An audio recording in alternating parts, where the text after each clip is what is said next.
A partir de agora, visão do momento.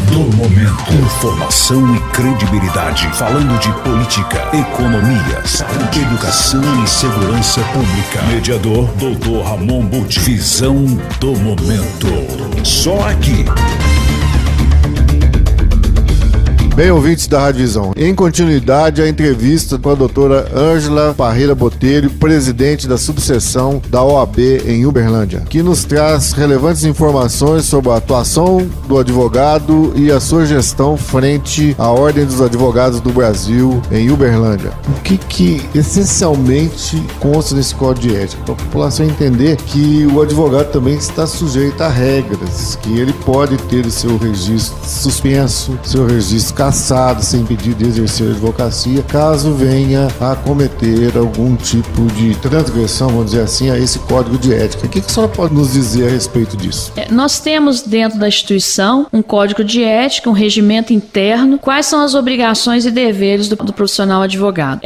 Na realidade, o nosso conselho de ética, ele é um órgão onde ele atua local, ele não é órgão julgador, ele é um órgão de catar a representação ou a demanda contra o advogado, com questões de relações consumeristas, relações profissional. A partir do momento que aquele cidadão se vê lesado por algum profissional advogado, ele tem o conselho de ética aqui em Uberlândia, onde ele vai fazer sua representação de forma escrita ou atermada. Atermada, ele chegar lá com os documentos e relatar o que ele quer fazer. Só que ele tem que levar documentos para que a gente possa, ou provas testemunhais para que a gente possa fazer a representação. Normalmente é nas quintas-feiras, por ordem de chegada, das 8 às 13 horas, mas ele pode também de segunda a sexta protocolar essa representação, onde vai ser designada uma instrução conciliatória para ver o que está acontecendo, chama o advogado. Esse advogado ele tem que apresentar uma defesa prévia em 15 dias, a partir do momento que ele é notificado. O procedimento, se não houver possibilidade de resolver, se não for detectado questão disciplinar, porque pode se resolver algo material, mas de ofício esse processo vai seguir para ver a postura, o que o advogado praticou e se realmente tem alguma responsabilidade ou não. Então nós fazemos todo o processo, é um processo normal, recebe a reclamação, faz a audiência conciliatória, não resolveu, vamos para a instrução, fazemos as provas lá, a parte leva e tudo, tem as alegações finais, vai para o parecer dos 11 conselheiros, presidido por um presidente do Conselho de Ética, que é nomeado pela presidência da OAB local, e aí eles dão o parecer, é votado, todos assinam e encaminhado para Belo Horizonte.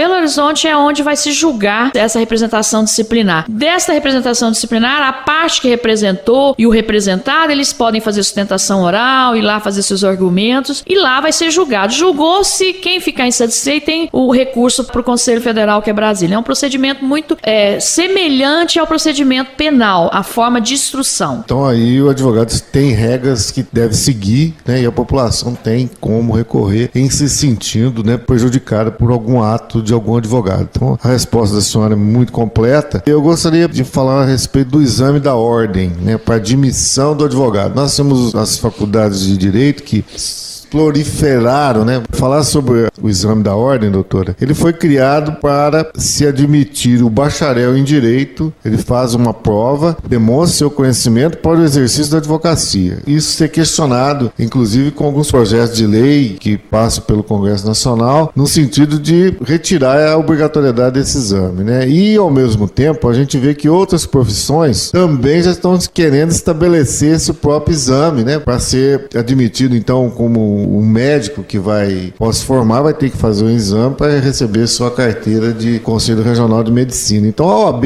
eu acredito que foi aquela que abriu essa motivação para realizar o exame diante dos inúmeros cursos de direito que nós temos no nosso país. Então eu queria só falar um pouquinho sobre o exame da ordem, o que ele é e o que ele representa para o exercício da advocacia. O exame da ordem ele é um exame histórico. A gente entende como membro da instituição que ele é imprescindível ao desenvolvimento da carreira jurídica do advogado. Por quê? O exame da ordem ele vem de uma forma para selecionar aqueles bacharéis de direito que vieram ali no período da sua graduação, 5 anos, estudando de forma acadêmica, os professores colocando as matérias dentro das suas grades, dentro dos seus horários, para o aprendizado do aluno. Na vida acadêmica, ele não te dá o embasamento para você ir diretamente ser advogado. Por quê? Porque você tem o estágio, você tem as aulas práticas, você tem ali o relacionamento que tem professores, são docentes, que são advogados, que isso acaba trazendo um lado positivo para o acadêmico, que ele vai também trazer toda aquela bagagem que ele tem na vida profissional para o próprio acadêmico. Mas a gente sabe que 5 anos para você estudar o curso de Direito e aprender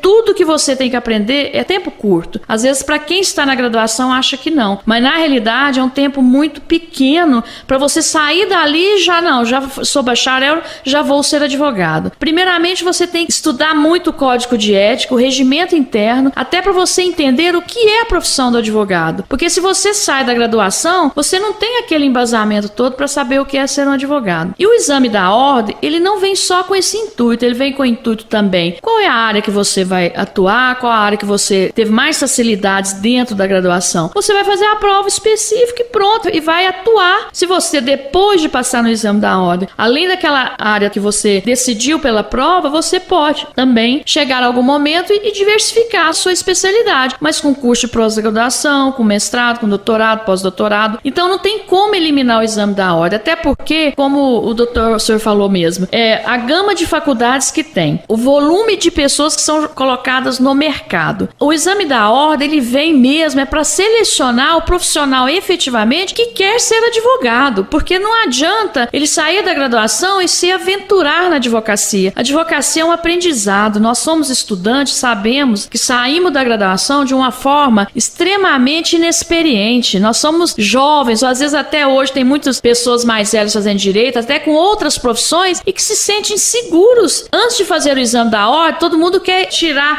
o exame. Queremos que tenha mais. Quando faz o exame da ordem e passa, ele começa a ter a bandeira que tem que ter o exame da ordem. Mas por quê? É porque ele efetivamente constata que o estudo que ele fez para fazer o exame da ordem deu mais bagagem. Não que a graduação não tenha sido pontual. A graduação ela é extremamente pontual, tanto é que hoje, com um determinado tempo de experiência na profissão, a gente se vê lembrando do que um professor falou lá no meio de uma aula que você aplica no seu dia a dia. Então, o exame da ordem ele é extremamente favorável. Há algumas pessoas que são desfavoráveis ao exame da ordem, mas sempre um objetivo mais político do que preservar a própria profissão e as pessoas que estão atuando ao longo da vida. Doutora, quem que elabora as questões da prova do exame da ordem? Havia um tempo que era a própria instituição, depois foi para o UNB com a CESP e a FGV. Hoje é a FGV. A mesma prova é aplicada no Brasil todo no mesmo dia? No mesmo dia. Havia alguma época que era em dias diferentes, aí fazia aqui, não passava, poderia fazer em outro estado, mas hoje é unificado. E ela,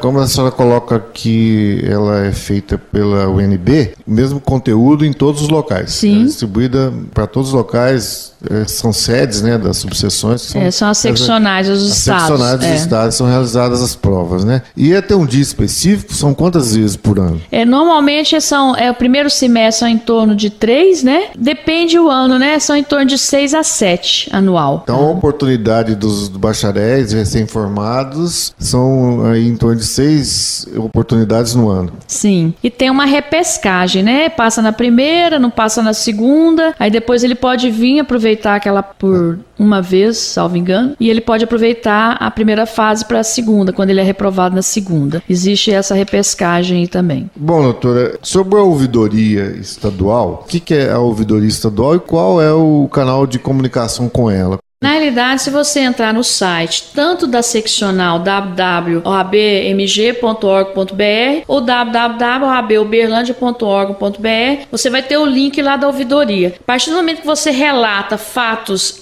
tanto com relação ao profissional advogado, como situações que estão ocorrendo dentro do judiciário, executivo e legislativo, você vai dar notícia ou faz a denúncia, isso imediatamente é repassado para a presidência da seccional ou presidência presidência da subseção. Diante dessas demandas, cada caso é direcionado para os setores específicos dentro da instituição. Se é uma demanda de direitos humanos, é direcionado para a comissão, mas onde a presidência da seccional do Conselho Federal e da subseção tem a notícia disso e vai acompanhar e monitorar todos os atos que vão ser feitos dentro dessa denúncia, reclamação ou notícia que é colocado no link da ouvidoria, tanto do federal, quanto seccional, quanto subseção. A gente gosta de falar seccional Brasília, seccional Belo Horizonte, no caso nosso, e subseção Uberlândia. Nós temos representatividade em todas estas subseções, então, né? Nós temos representantes de Uberlândia no Conselho Estadual e no Conselho Federal. Gostaria que você citasse os nomes e quantos são, né? E o que é a atividade de cada um deles dentro desses conselhos? Na realidade, quando se faz eleição na instituição Ordem dos Advogados do Brasil,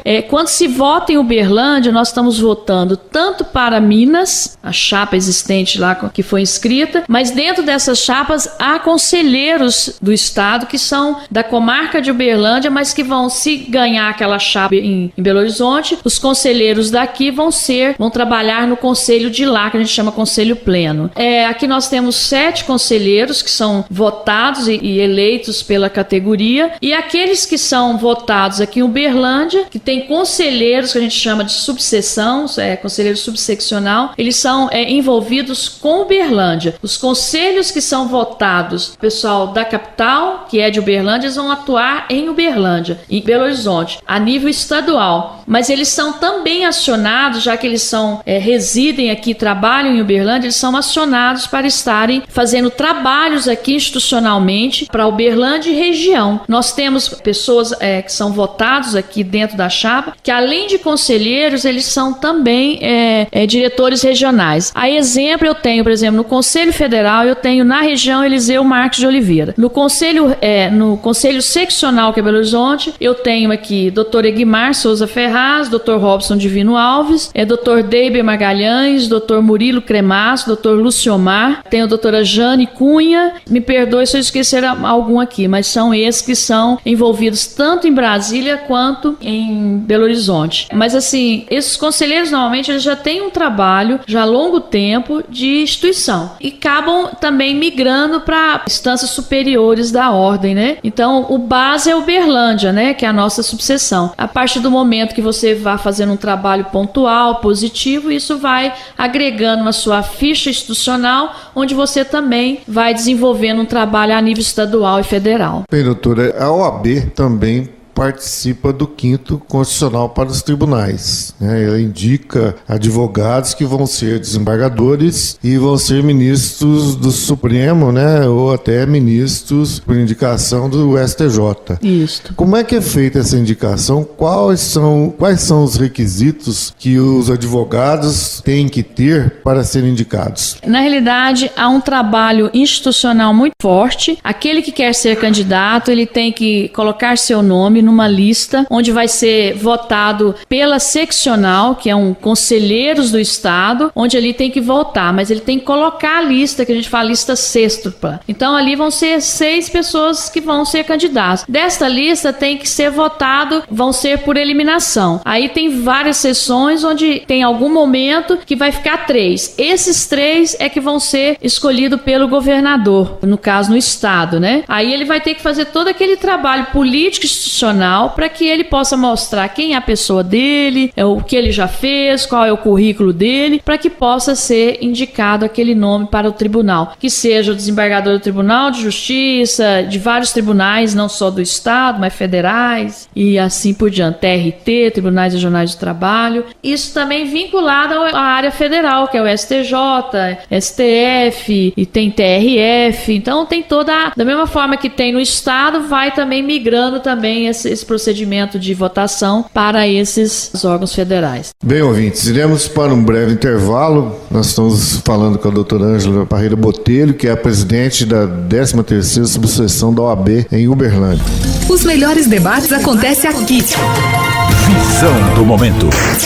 Quando a gente diz um quinto, né, constitucional, fala mais especificamente sobre o Tribunal de Justiça de Minas, dos estados, Sim. né? O que representa em números os advogados que são indicados e também têm o nome referendado pelo governador para participar do Tribunal de Justiça de Minas? Quantos são? Isso depende também da questão das vagas, né, que vão sendo disponibilizadas, aposentados, toda uma situação de... Na verdade, essas vagas elas já são tanto da advocacia quanto do Ministério Público. A quantidade, normalmente, são 5 que vão ser distribuídos, que vão ser votados ali, vão ser escolhidos para cada tribunais. Então, tem as datas pré-determinadas. Eu sei que acho que agora é só 2020 que vai abrir vagas, né? Então, antes disso, todas as pessoas que querem, têm a intenção, elas têm que já estar fazendo um trabalho de base para que possam estar entrando na lista e que possam ser votados e serem escolhidos. Porque, na verdade, não é entrar na lista e já mandar, vamos supor, no estado para o governador. Não. Ele vai passar por um crivo da instituição dele, que no caso da advocacia é o Conselho Seccional, no caso da magistratura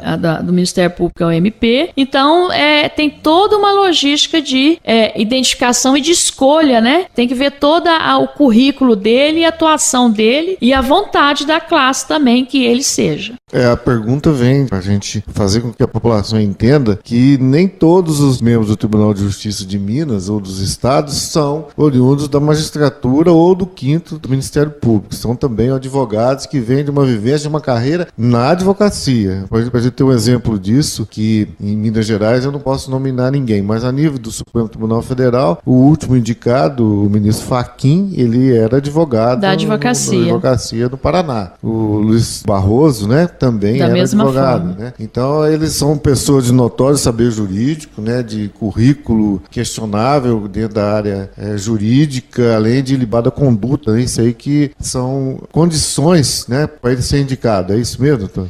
É dessa forma. Na verdade, assim, a pessoa para ser indicada, profissional para ser indicada no 5º Constitucional, ele tem que ter uma carreira jurídica extremamente pontual, transparente, de conhecimento e saber jurídico. Porque isso ele vai ter que demonstrar, ele vai passar por uma banca que vai analisar isso tudo dele, né? Então, se ele não estiver esse conhecimento, ele não vai conseguir entrar. Até por uma questão responsabilidade daqueles que votaram para que ele fosse para a lista e dessa lista ser escolhido. Porque, vamos supor, o governador, ele vai vir com a lista, a pessoa vai ser apresentada por ele vai fazer toda uma exposição, mas, na verdade, o governador, às vezes, não tem nem conhecimento da questão jurídica, mas é pelo o andar e o currículo dele e as apresentações que chegam até ele. Então, essa responsabilidade não é só do advogado que se inscreveu, mas a responsabilidade de toda a classe, porque se colocar um profissional que vamos falar bem pejorativo, vou pôr ele só por questões políticas, com certeza os resultados vão vir aí para a sociedade e de forma extremamente negativa. Então tem que ser pessoas que têm conhecimento, que têm uma vida profissional totalmente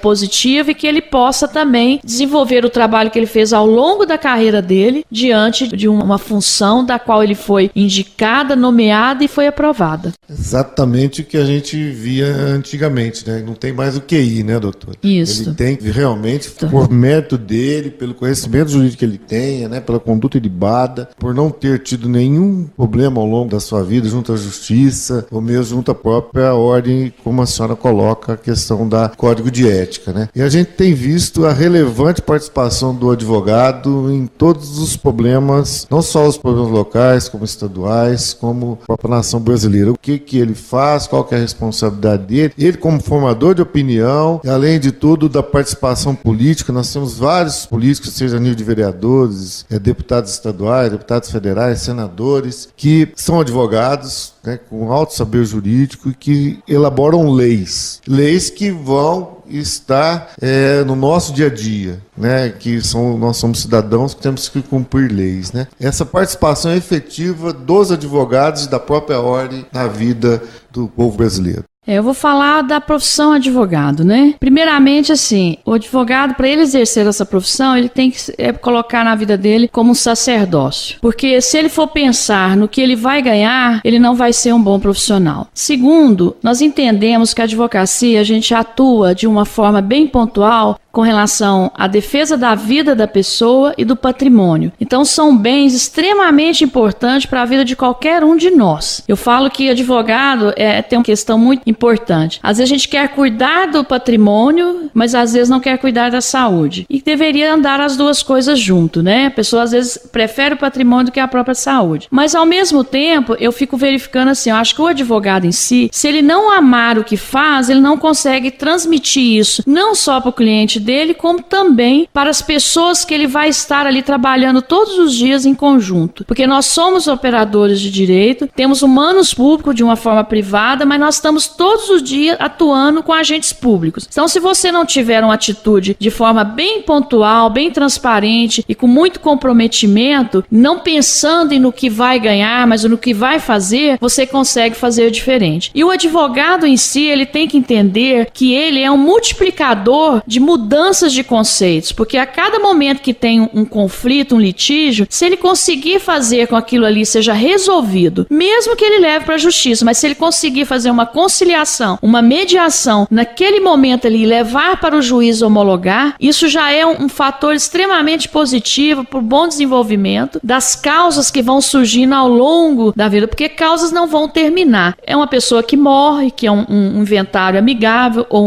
um inventário com conflito, é uma compra e venda de um imóvel que fica alguma pendência, tem que se resolver. Então isso é o movimento, né, da logística de um profissional advogado. Então não há como você não atuar de uma forma transparente, clara. Eu sempre falo, advogado, o primeiro momento que você atende o cliente, é ali que você vai ter a energia de como vai desenvolver seu processo. Se você atender o cliente andando, sem dar atenção a ele e nem preocupar com o que ele está te contando, você vai desenvolver um trabalho muito ruim e isso não vai dar certo. Você vai reclamar do juiz, vai reclamar do servidor, do colega que está do lado, do cliente, você não vai fazer algo positivo. E na verdade, se a pessoa procura um advogado, ele quer um resultado, ele não quer outro problema. E se você faz com que esse cliente, com o problema dele, você começa a trazer outros problemas em virtude daquela ação, então não é um advogado. Então o advogado ele tem que ter essa responsabilidade. Eu sempre coloco isso nas minhas falas. O advogado ele tem um bom resultado a partir do momento que ele fica 1, 2, 3, 4 horas atendendo o cliente pela primeira vez. O desenvolvimento desse processo, com certeza, ele vai ser muito energizado com coisas positivas para ser um resultado bom.